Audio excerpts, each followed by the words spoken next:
So hello, everyone. My name is Danielle Rugamrowski. I am the Associate Director of Partnerships at Parker Dewey, and we are here today to talk about micro-internships for first-generation students. So those who aren't familiar with micro-internships, these are short-term professional projects available to college students and recent graduates.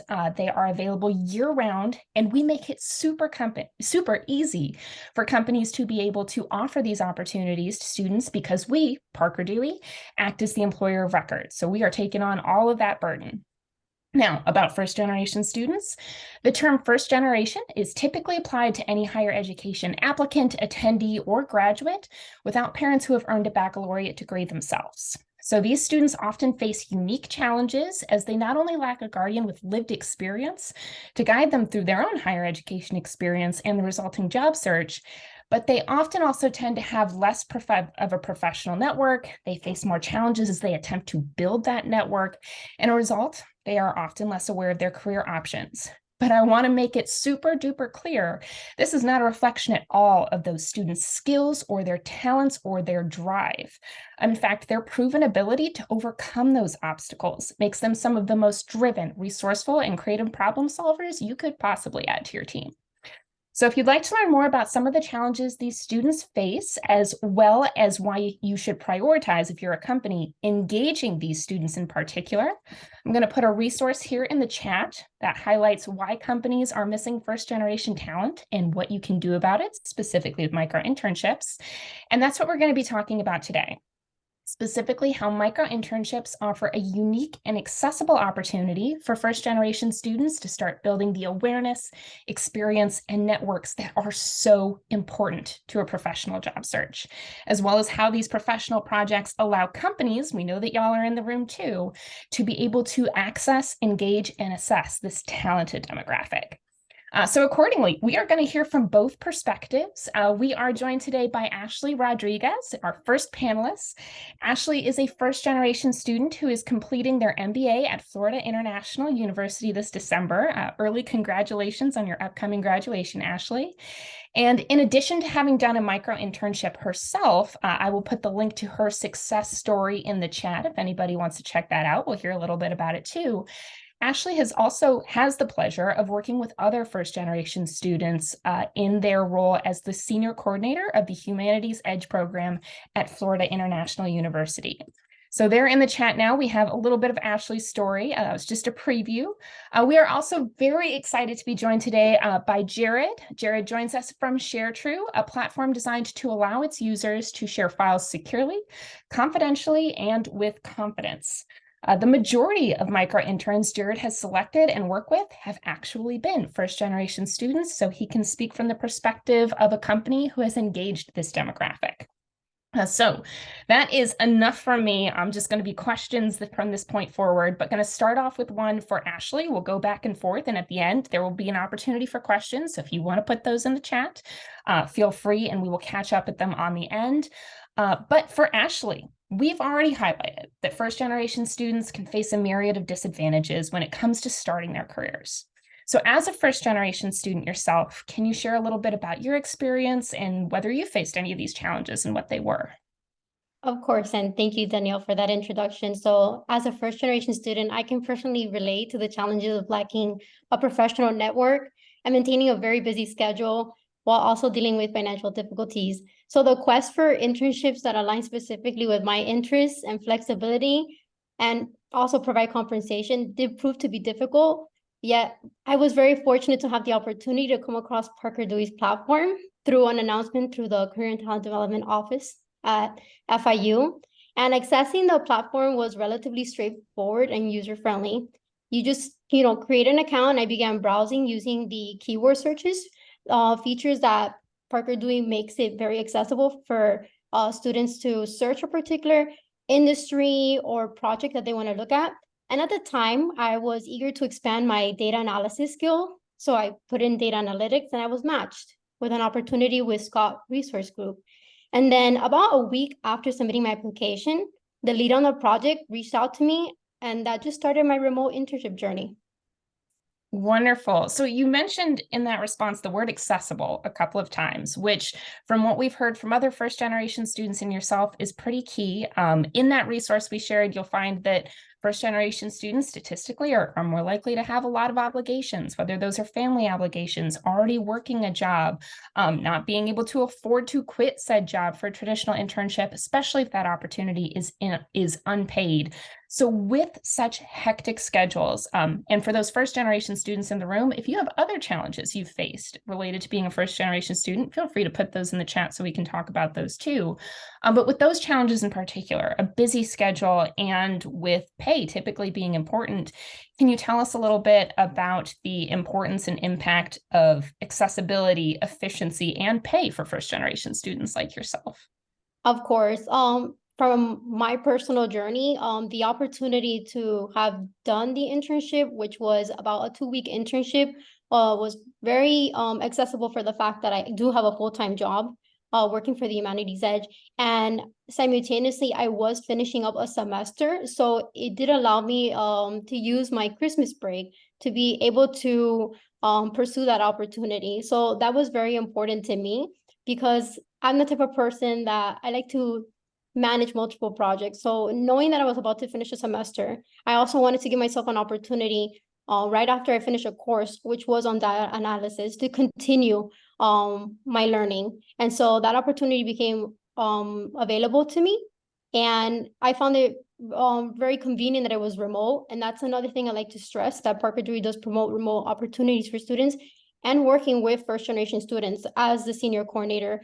That is something else that our art students, because of the fact that they have full-time schedules or they might be in a ceramics lab, providing opportunities that are remote, our students find it very useful for that to be an opportunity for them, because they're busy with their schedules, and then doing something like that in between semesters just provides an opportunity for them to explore different options.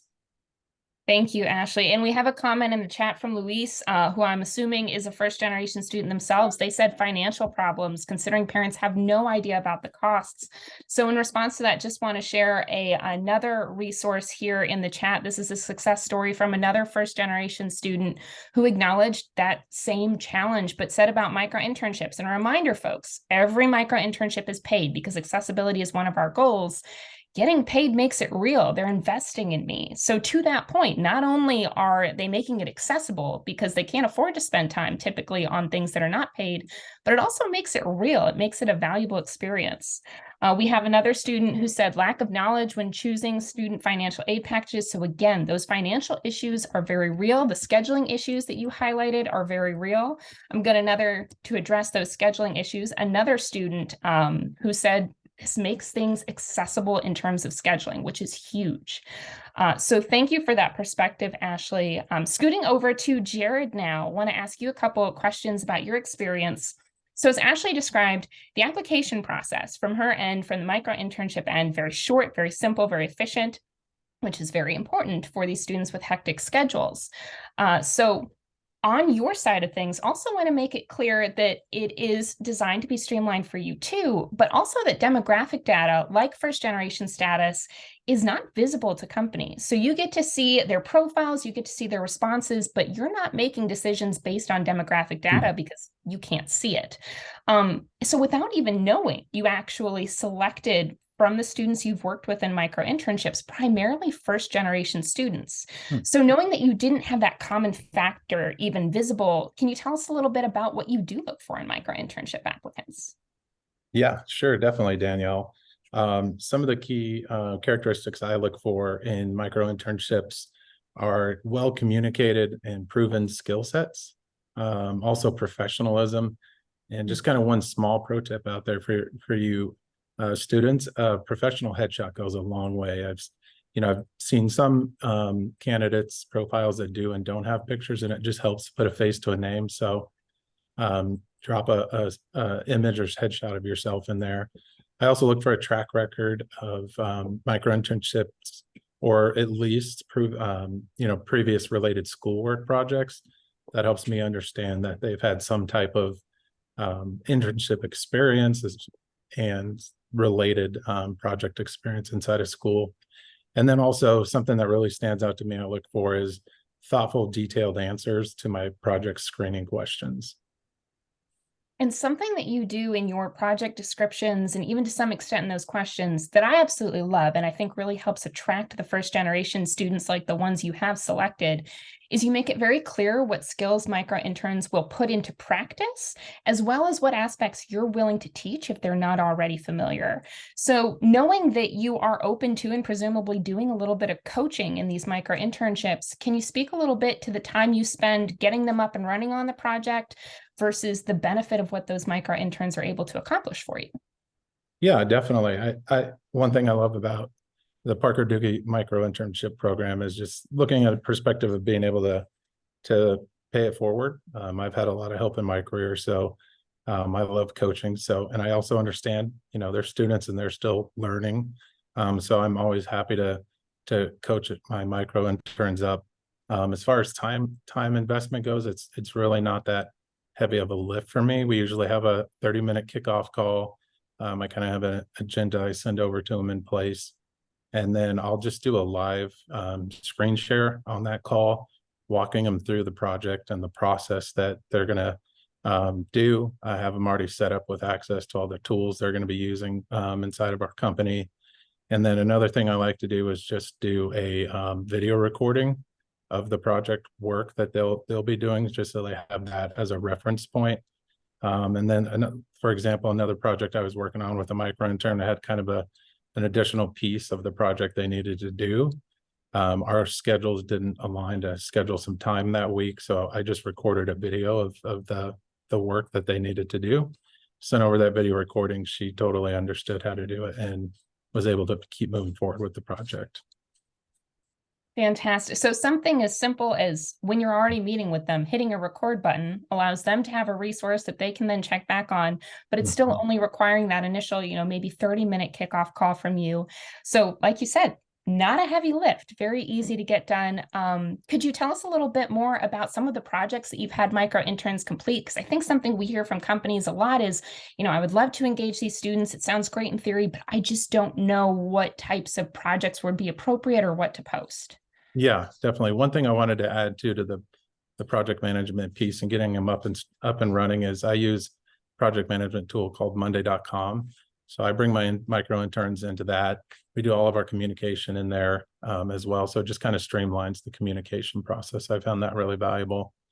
As far as some of the projects that I've done, I've had some really time-intensive projects on the sidelines that I didn't have time to do that I needed an intern to do for me. So one of them was, we had a data hygiene cleanup project for our CRM, our HubSpot CRM.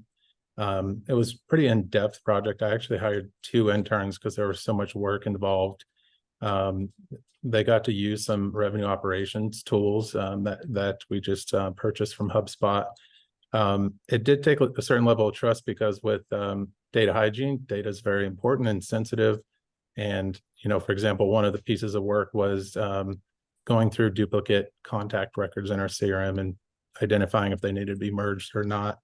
But the 2 gals that I selected, they had proven track record experience. They had some HubSpot experience. I trained them and they did a tremendous job. Very low lift on my side.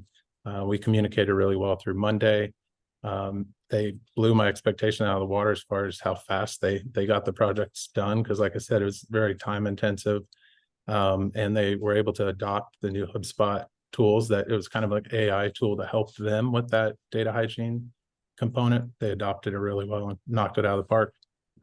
The other project was a really big lift too, as a blog optimization project that we had. We had done a rebrand last year, and all of our blog posts had our old company name in it and some old calls to action. So one of our micro-interns went through about 450 blog posts and optimized those for us. So huge lift. They did excellent, and it was very valuable to us as a company. So I love that you're sharing, in your perspective, these were super time intensive, huge lifts, but these micro-interns were just able to get it done. And we've already established from the first generation micro-intern perspective, this is not a huge investment of time, huge lift from your perspective, things that are not the best use of your time, Right. but a really exciting way for students to be able to get some experience. So want to just take another little detour here to another success story. I'll put the link in the chat, but this is another first generation student who did a micro internship. Like many first generation students, they were working full time while they were in school. And they said very clearly, you know, without Parker Dewey, I don't know that I would have been able to do any type of internship. But as it was, this was an accessible way for them to start getting experience. So if you're interested in that story, want to put that in the chat, and just want to say how much we appreciate, Jared, companies like you that are using the platform, not only to help yourself get things done, but you're simultaneously creating opportunities for these students to build experience, the confidence, and even the awareness of a career path with companies they might not have previously even been aware of. A lot of these students conceivably haven't even heard of ShareTrue before seeing your project on Parker Dewey. So it's a great opportunity for them to build awareness. Ashley, from your perspective as a first generation student, as well as someone who works with first generation students, what is the value and importance of these types of opportunities when it comes to confidence and awareness? Certainly. So both as a first generation student and someone who supports the students, there's immense significance to internships. They provide a very unique ability, period, just to empower students, right? Exposure to professional environments and guidance of experienced mentors like Jared help them navigate this professional world with newfound confidence that they might not have because they're undergraduates or they're graduates. And it basically starts dispelling doubts about their capabilities and instilling confidence in them. So these opportunities just give students insight into like various opportunities that perhaps they would have dismissed, helping them understand their own preferences and aligning their values and career choices. Love that. And you had mentioned something really interesting in your success story about the application process itself and how responding to specific application questions, for those who aren't familiar, super easy again to apply. It's just a profile and responding to a couple of questions, sometimes just one question. But can you tell us a little bit more about how that application process, even in itself, made you feel confident to apply? Yes. I'll give my personal experience because I felt that it was laid out very clear. So it basically asks you a couple of questions and just to gauge your own personal interest and whether you have previous experience or not. In my particular experience, the lead on the project was looking for someone that has some familiarity with Power BI. My internship involved collecting data, cleaning it, and turning, I believe, surveys from 17 institutions, if I remember correctly, it was 17 institutions, into a dashboard that would make it very easy for clients to be able to just navigate through the board. And I was able to do that. And so I had previously worked on something of that caliber in one of my courses, and I was able to attach that dashboard because you allow for attachments to be put on the Parker Dewey web application process. So she was able to see that I had that prior experience. And from there, we had a couple of great conversations. You also have like a message board where we were able to communicate with the lead, and I was able to obtain the internship. So just want to reiterate what you shared, that you did make sure that your responses were customized, that you directly addressed those questions. You highlighted it was efficient, but do you think you would have been selected if you hadn't taken the time to thoughtfully respond to those questions? I believe it takes time to thoughtfully respond to those questions, right? Because while these opportunities are available for students that may or may not have experience, we want to make sure that because it's in a short amount of time, that the students have the capabilities and a little bit of knowledge to complete the project. Like I personally understand where there is time to support student and knowledge and growth, but because it's just a short amount of time, there is value in methodically writing out your thoughts and responses to these things, so it helps the lead who's trying to hire for that particular internship. Exactly. So one of first generation students in the room, I know y'all are in here. I see some of your questions. I promise we're going to catch up on the chat. But take the lead from Ashley. She already highlighted it wasn't a time-intensive process. It takes a little bit of time. Make sure you're thoughtful in those responses. So it's super easy for the company making the selection to decide to pick you. Now, catching up on some of those questions, want to put a link for micro-interns for students to get started. So putting that in there, because I see one of the first generation students in the room asked, where and how do we apply? So if you don't have your Parker Dewey account yet, that is the link in here. Regardless of which school you're from, you can hit create an account. You are ready to get in there, create that profile, and start thoughtfully applying for those projects. So while I do a little bit of backtracking for these questions, Ashley would love to just more directly ask very quickly, what is your advice for first generation students like yourself who are interested in getting experience, but may also be facing some of those challenges we highlighted before? Yeah, so when it comes to exploring careers and building experiences, Parker Dewey is such an invaluable resource for first generation students. And not just because I'm on this webinar, it's because I myself, really benefited from them. And it is a platform I provide my students. So I wish more students can have it. It's short-term internships that offer a very unique, opportunity to sample various career paths before committing to a full-time role. And this flexibility is very advantageous, because if you find yourself uncertain about an ideal career trajectory, it helps you just narrow down what you do and don't like. Moreover, I do want to remind students that, your career journey is a process of continued growth and learning. So embrace the fact that it's you have to take gradual steps, and that's perfectly acceptable. It's not something that you have to know what you're meant to do. You're meant to figure it out, and Parker Dewey provides that opportunity for you. Exercise patience, and just stay very committed to expanding your knowledge and your skill set, and don't underestimate the significance of your determination and your resilience. And as a matter of fact, being a first generation student, we come with a very distinct background that is indeed very powerful. It's a very powerful asset in our career pursuit. So use it as much as you can with confidence. And you just encourage students to exercise patience. The lines directly with one of the questions in the chat. So I'm going to jump to that one. Do you remember how many projects you applied for before you got selected? Or can you speak a little bit about, what you felt was the level of competition for getting selected for a project? Yes. So I believe I applied to 2 to 3 projects, and then in specifically the field that I was applying for, because it was data analytics, there's a big interest in that. So I did get turned down for one, but that did not stop me from applying to another one. So you kind of have to have that determination and resilience that, okay, I didn't get the last one I applied to, but there's this new opportunity, and perhaps that's the best opportunity for the direction that I might be going in. So I always say to students, you see one door closed and another one opens. And I just want to piggyback off of this. I'm putting another success story in the chat right now, but this is from a micro-intern, again, another first generation student. But they highlighted when we interviewed them about their experience and asked, what advice do you have for your fellow students?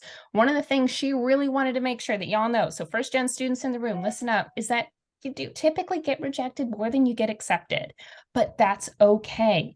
Keep in mind that this is a low pressure way to practice applying for things. Rejection shouldn't discourage you. And this is coming from a student who at the time we had written this had finished 5 micro-internships and was currently working on a 6th. So it's normal to apply for a handful of projects before being selected. Now, if you're applying to a lot, you might want to come to our office hours, come to our FAQ webinar, make sure that profile is in good shape, make sure you're responding to those questions in a way that's setting you up for success, but keep applying. So Jared, would love to flip it over to you to get some of your advice. Anything you have to share for schools on the call who might be encouraging first generation students to engage in these opportunities, or other companies and organizations who are looking for motivated, resourceful, creative problem solvers like the ones you've been able to engage? Yeah, definitely. I just want to piggyback on Ashley's advice there about when filling out the questions for applications. I would say that's the most important thing that I look for when I'm reviewing applicants. If they don't fill them out, I automatically disqualify them because it shows me that they didn't take the time or weren't that interested enough to even take the time to fill those out. But I look for candidates that do fill them out and are thoughtful, and those are the ones that make it to kind of my short list. So definitely from an employer perspective, take the time, thoughtfully fill that out, give related experience and why. And I don't ask too many additional questions, but I'll usually ask 2 or 3 additional questions related to the project to see if they have that experience, and also if they're willing to go to that length to fill out the application. So definitely do that. Advice for schools out there: partner with Parker Dewey. I think it's a tremendous opportunity. It's a win for everybody. It's a win for you as schools. It's a win for the students. It's a win for us as organizations, and for other companies out there. Definitely take advantage of it. You know, I had a need for interns. I didn't know where to look. But thanks to the HubSpot Partner Education Program, Parker Dewey's here. So it's already a built-in internship resource for me. Like I've mentioned, I had great success. So no hesitation to sign up. Definitely a great resource. And then I just wanted to share a couple of pieces of advice for the students out there. A couple of things I've learned from my career. I always like to pay it forward. One, you know, I think the most valuable thing about this Parker Dewey micro-internship opportunity is something that I struggled early in my career with, is all these jobs require experience, you know, 1 year, 3 years, 5-year experience. I didn't have the experience, and how do you get experience if, you know, you don't get hired? Well, the Parker Dewey micro-internship program solves that for y'all. Y'all are gaining that real world experience to help you compete when you graduate and have that real world experience. So take advantage of that. And the other thing I just like to pass on to college students or people early in their careers: take advantage of all the free certification programs out there. For example, HubSpot has HubSpot Academy. I think they have over like 20 different free certifications. I've taken a bunch of them, and they've just catapulted my career and earning potential. So take advantage of free certifications. And I want to go back to some advice that was some amazing advice from both of you. So thank you. But something Jared said about he'll ask a couple of extra questions. Want to make it clear for those of you students who maybe haven't checked this out yet, these aren't essay questions. They're not looking for novels in response. These questions can typically be answered effectively in somewhere between 1 to 4 sentences. Just make sure those responses are thoughtful. Now I want to catch up on some questions. We had a great question from Debbie asking, for other universities on the call, what are some tips or tricks for kicking off a program like this? How did you get student and faculty attention? And I know our CEO is in the chat and he already highlighted this, but something that we have for y'all is an engagement toolkit. So if you are serving first generation students, you want to make sure they know about this. Check out the resources in this toolkit. If you're not already a Parker Dewey partner, set up a meeting with us. I'll put my email in the chat shortly, and I'll put the link to this in the chat as well. But we would love to walk you through this. And something else we see our partners do that really contributes to success is engaging their local employers and engaging their alumni, because there are a lot of great companies out there that aren't familiar with this yet. Now, I want to be clear, we always have opportunities on the platform, but there's always more that can be done to spread the word. So for example, if Jared hadn't heard from a HubSpot program about micro-internships, these great opportunities wouldn't be existing right now. So schedule that meeting with us, talk with us. We'd be happy to help you spread that word and get your companies and alumni engaged as well. So we have another question from Debbie wanting to know, Jared, have you hired any of your micro-interns for any longer term opportunities? Great question. I would, if the need was there. These were just short-term projects, but all the micro-interns I've hired, like I said, exceeded my expectations. If and when we have full-time positions, they would be at the top of my candidate list. And that's something we love to highlight about micro-internships too, regardless of what companies you may be talking to. If they're saying, I want to build my pipeline, I want to engage your students earlier, I want to audition for specific long-term roles, they can certainly use micro-internships to do that. But even the smaller organizations you're working with, the startups, the mom and pop shops who may not have longer term opportunities, but they need some on-demand project support, they don't need a full traditional internship, they are welcome to use this platform too. So it's really great in that it meets the needs of all those different types of companies and employers you might be working with. And for students, if you're looking to engage with companies of different sizes, maybe that small company itself isn't going to have an opportunity, but when you see a different one, you'll be able to say to that company, I know exactly what it's like to wear a lot of hats. I've been able to engage with this person firsthand and contribute to it. And also you can engage me without having to commit to a longer term hire. So it's a really nice way, even if the company doesn't have longer term needs right then, to still get support. And like Jared said, once he has a need, now he's got a pool that he can draw from. So there was a question about age limit, which got answered, but just want to highlight folks do need to be 18 or over. This is being recorded. We are going to send this out to everyone afterwards. So we have hit that 1:30 mark. So just want to take a minute to say thank you so much to both of you, Ashley and Jared. It has been absolutely wonderful to have your perspective, to hear your experiences. I really like these because I can talk all day about micro-internships and the benefits for different populations, but at the end of the day, I'm not one of the micro-interns, and sometimes we do hire micro-interns ourselves. So I have supervised micro-interns, but it's really nice to hear from someone who is not a member of the Parker Dewey team who also engages those micro-interns. So just want to say thank you so much for your time. We'll hang out for a couple more minutes in case there were any questions in the chat that I missed, or if anyone has any additional questions. But it has been a pleasure hearing from you both, and we hope everyone has a great rest of your day. That just gave me a nice place to cut off for the recording. But again, if anyone has any additional questions, please feel free to throw those out there. Ashley and Jared said they have a little bit of extra time if you need it.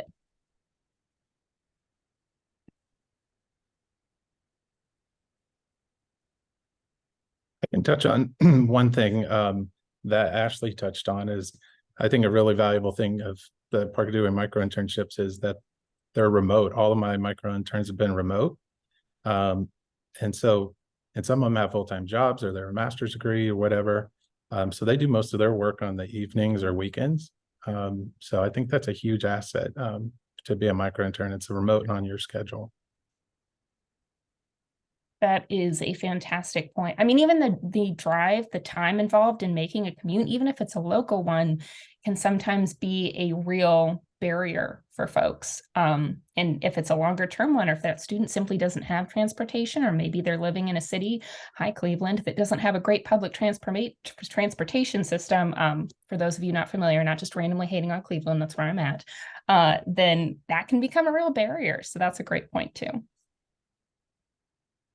We've got a question from a Kelly. Any tips for confidence building if a micro-internship is their first role in the professional workplace? Yeah, I can actually go ahead. What was the name of that student? Was it Kelly? I saw it briefly pop up. Hi, Kelly. I'm Ashley. Very happy to have you here, first of all. I have some examples or tips I would provide in building confidence is you can practice having informational interviews, first of all. That's something that doesn't get highlighted enough. Something I particularly did when I was interested in data analysis was go on LinkedIn, and I looked at individuals that had probably worked on similar projects as something that I was navigating towards the platform to acquire. And I actually reached out to 3 individuals so I can learn more about the profession after taking the course. I set up a Zoom call, and just like how you're on this webinar, we just exchanged questions and had a lot of reflection, and it helped tailor my responses to the platform when those questions were being asked. So I feel that that gave me the confidence I needed to submit a successful submission.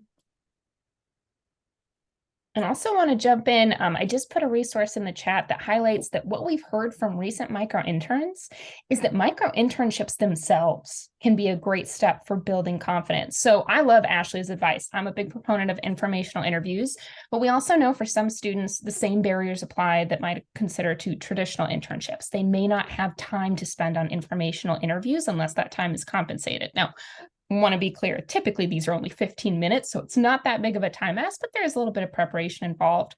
So encourage you to check out that resource, and also want to highlight that when you are selected for a micro-internship, you are not an island, you have resources. So for example, the first thing you're going to do, like Jared highlighted, is typically going to have a kickoff call.